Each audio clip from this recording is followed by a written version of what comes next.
Well, good news, everyone. Today we're still at DuPont Reservation Conservation Area, and we're going to look at the Mississippi River via the drone and check out some of the river traffic of the barges. Because I enjoy history, I'm going to look up some of the histories of the river and give you some facts about the river. The first interesting fact is the Mississippi River received its official name from the Anishinaabe, who referred to the river as a Mississippi, which means Great River. Another interesting fact about the river and its floodplains is that there are over 260 species of fish, which makes out about 25% of the fish species in North America. We often think of the Mississippi River as the longest river in the United States. Well, that is not correct. The longest river in the United States is the Missouri, which is about 100 miles longer. The Mississippi River is the second longest.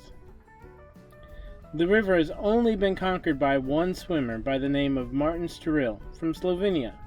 It took him 68 days to swim the entire Great River, which is faster than the 90 days it takes for one drop of water to travel the entire distance.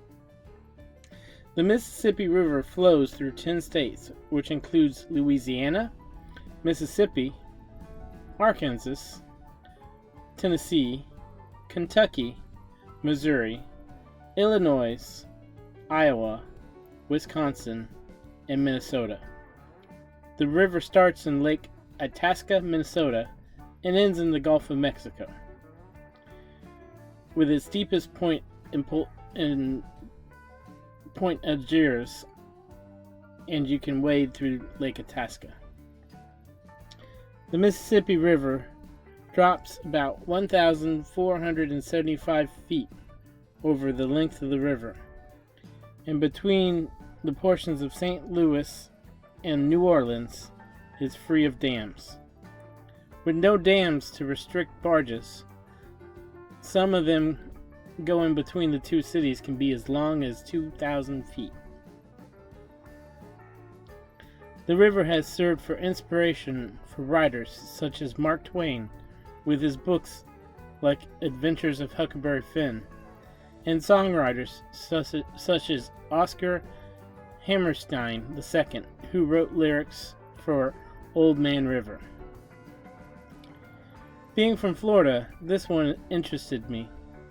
The river saw the invention of water skiing in 1922 by Ralph Samuelson, who aquaplaned across Lake Pippin, which is part of the river between Minnesota and Wisconsin. The Mississippi River serves as water source for 62 cities, which is about 18 million people. It is the site of the worst maritime disaster in U.S. history, which claimed over 1,700 Union Civil War soldiers. In 1865, the soldiers were freed from a Confederate prison and were transported aboard the steamship Sultana. The steamship was only designed to transport 350 passengers. With the extra passengers and the fast pace, the boiler exploded. Now that I've gone over some interesting facts about the Mississippi River, I'll give you a Reader's Digest version of the river's history. The Mississippi River played an important part of lives of many Native American tribes who used the river for trading, farming, and fishing. The first European to sail the Mississippi River was Hernando de Soto of Spain in 1541. In the 1700s, the state of Louisiana and parts of the Mississippi River were French territory. During the French and Indian War of the 1760s, France had to give up some land and the Mississippi River became international boundaries between Spain and Britain. For many years, control of the river switched back and forth, or were shared between several countries as a result of various treaties and wars. In 1803, the Louisiana Purchase made the Mississippi River into American territory. and it quickly became a major trade route. During the Civil War, both the North and South knew the importance of the Mississippi River and fought for control. Today, the Mississippi River continues to be a powerful form of transportation of steel, ore, grains, sand and gravel, petroleum products, and chemicals and more. The river also provides water for drinking and farming. Also, the river produces hydropower. For us nomads, there is the Great River Road, National Scenic Byway, which is one of the oldest and longest byways in the United States. This byway is nearly 3,000 miles long, exploring the Great River's history and culture. The byway is made up of existing rural roads that meander and crisscross the river. Instead of Route 66, maybe I'll give the Great River Road a drive.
Remember, life is short.